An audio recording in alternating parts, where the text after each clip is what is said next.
what is the registered name of this premises? The center is registered as a CBO, and it goes by the name of Ummoja Disability Centre. What is a CBO? For some of the viewers who may not know what a CBO is. The term CBO is the short form for community-based organizations.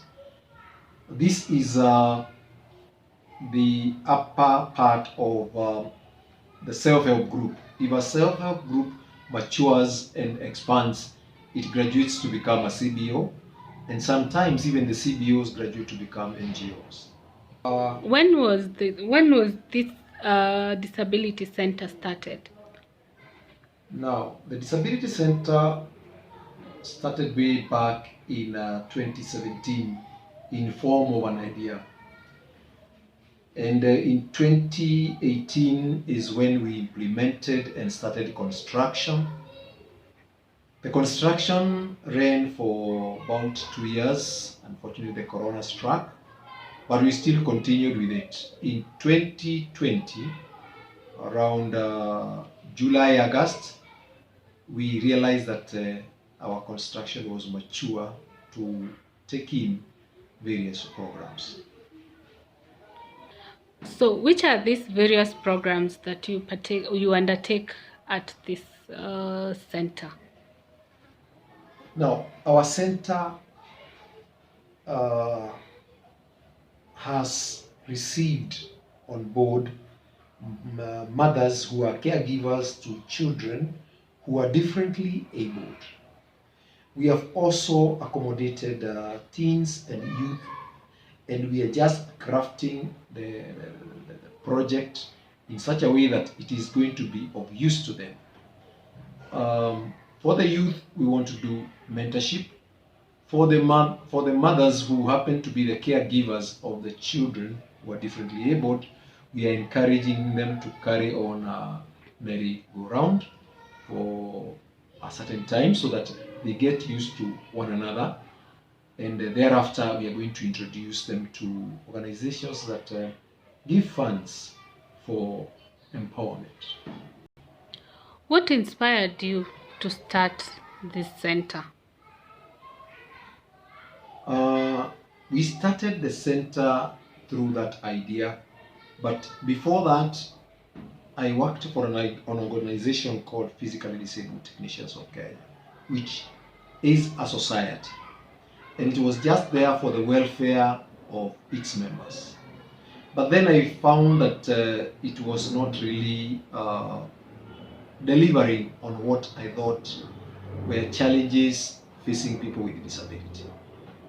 So we got together, me and some of my friends, and then we thought of coming up with a center that is going to house people with disability in form of an office whereby their issues will be addressed.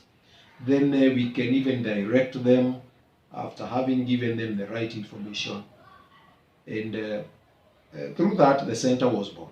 So we decided, since we didn't have the funds, the best way was to do some harambee.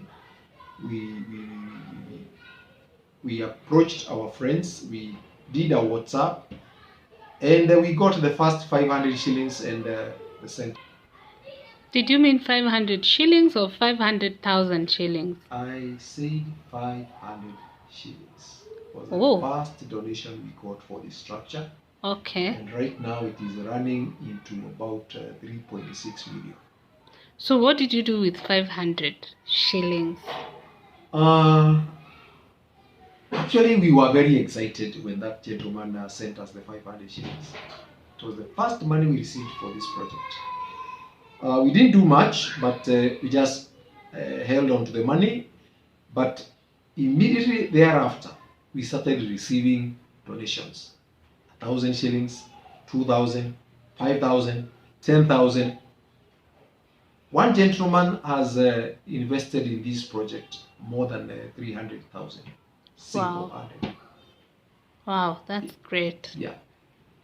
So from the funds that you received, did you use the funds for the purchase of the premises or for constructions, or what did you use the money for, or how did you acquire these premises? Now, before we got the 500 shillings donation from a friend, this money came along after us appealing to friends, and it was for construction purposes. The few members of the CBO, the officials, got together and we contributed some money so that we could pay for the ground rent. This plot that currently houses the Ummoja Disability Centre is a leased premises. We pay for ground rent at the rate of 15,000 per month, and it is on a lease of 7 years, which is renewable. So when we got the donations for construction, this was not used for paying the ground rent. We would source the ground rent separately. Okay. So what inspired you to start the Disability Centre? Now, we started the Disability Centre to address issues relating to people who are vulnerable, let me say vulnerable, yes, and very poor. Some of them could not even place a meal on the table. And we felt that there was need to address those issues, either by taking them to the right places, by giving them any assistance in form of information that would lead them to the government offices which dealt with their challenges. We felt that a lot of self-help groups were not addressing the challenge that we wanted to address, because they operated just once a month, they sit as a group, but we wanted a place whereby those who are challenged could have a place to run to, ask a question, get some help or guidance, or even get some assistance. Okay. Why start a disability center? We started a disability center because I earlier on said that this one sprang from another organization which dealt with people with disability. We thought that a center would give more service than just a group that is just amorphous. So we put our knowledge and information, all of us, because most of us are disabled, together, and we came up with the idea that we should have a center. In Kenya, we don't have disability centers. Ours may look small, but the thinking and the notion that we had, well managed, it would bloom into something that is bigger than we have just put up. A center is supposed to be a place whereby people get all the services, be it physiotherapy, be it information relating to matters on disability, be it on matters relating on empowerment or rights of a person who is challenged. All of them, all those things are supposed to happen under one roof. But we felt that we did not have the ability to do that, but then we started in our own small way. What inspires you, or rather, what drives you to run this disability center? I would call it, that's a calling. It's a calling from God. Because without a calling of that nature, one would not come to this disability center every morning, every evening, and you're not being paid, but you're just serving humanity. We are here to meet those people who are underprivileged, help them to connect with those people who are willing and are ready to help. And they even don't know where to take their help. Neither do those underprivileged ones know where to get the help. So does it mean that you have donors? We don't have donors per se, but we have partners who are well-wishers. They've helped us construct this thing from zero to the way the center is right now. They have helped us even feed almost hundreds of people. They have helped us clothe them. We have done so many things with the well-wishers. We are anticipating as we proceed to connect with the donors who might take us to a different level. So, what are these needs that the well-wishers give to the society, or do they give it to you, or how? What is the process? uh, we reach out to well-wishers sometimes without even knowing that they are out there. When we send our requests through the social medias, through connections via networks that we have already established, some people respond. They, they either come out responding directly to what we requested, or they respond to our request by giving us something totally different but would be of assistance to the very vulnerable. Okay, so what are your needs currently, or what are you supporting the community with? Our current needs as of now as a disability center entail foodstuffs, clothing. Sometimes we get some requests to issue assistive devices, e.g. wheelchairs or white canes for the VIs. We, we, we also get requests for people who are amputated. We give them the artificial hands, and also amputations on the leg for these people to get the prosthesis. Those are some of the requests. We don't have these items with us, but through our networks we connect and then get the device that they want, and then we issue them. Being that this is a disability center, how do you get these assistive devices?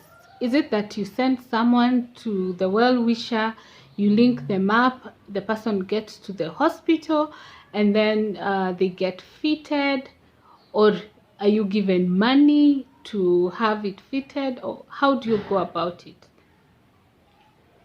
The disability center gets the information as to where assistive devices will be available.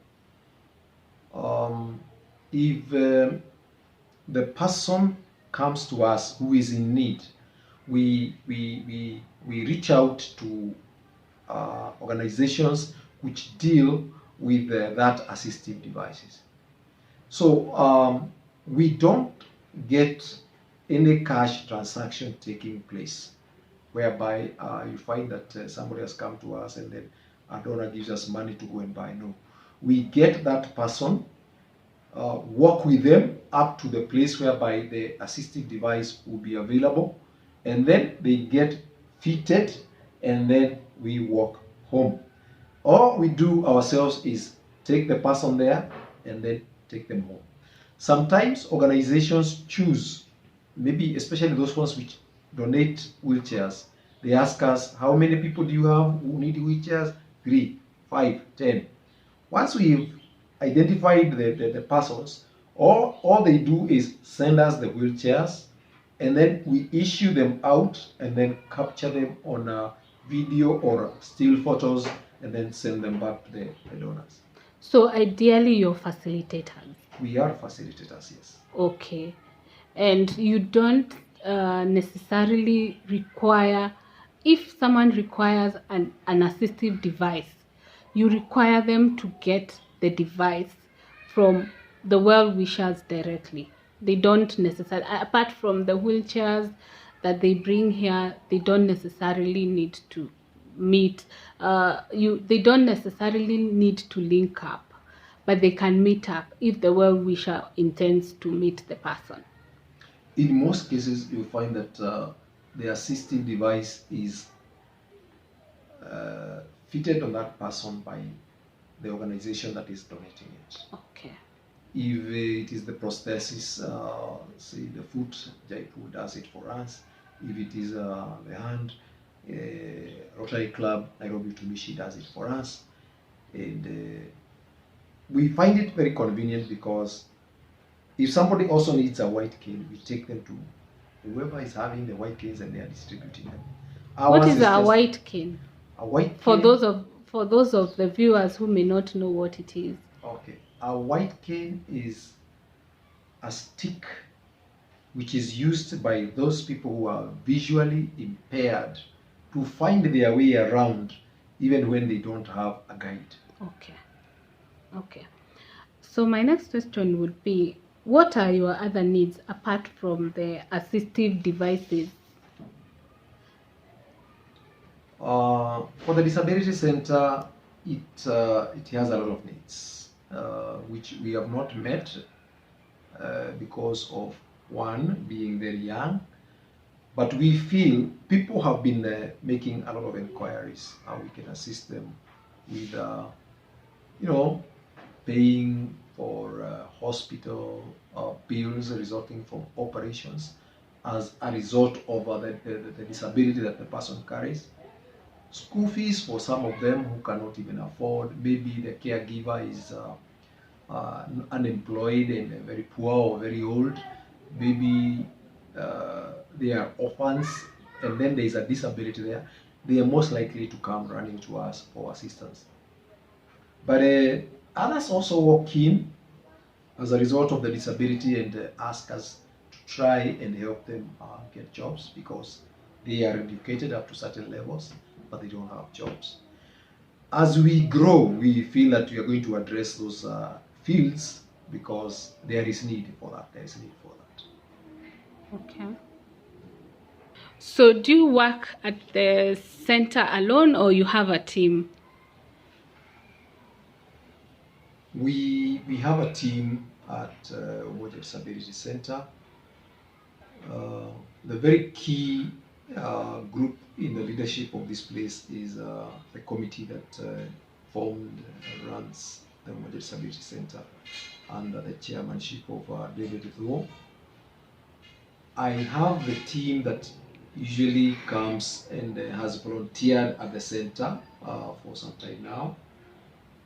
With me here in this interview is Naomi and Richard, and I believe each one of them is going to give their full details. We are all volunteers here. We give services according to our own abilities or where there is need.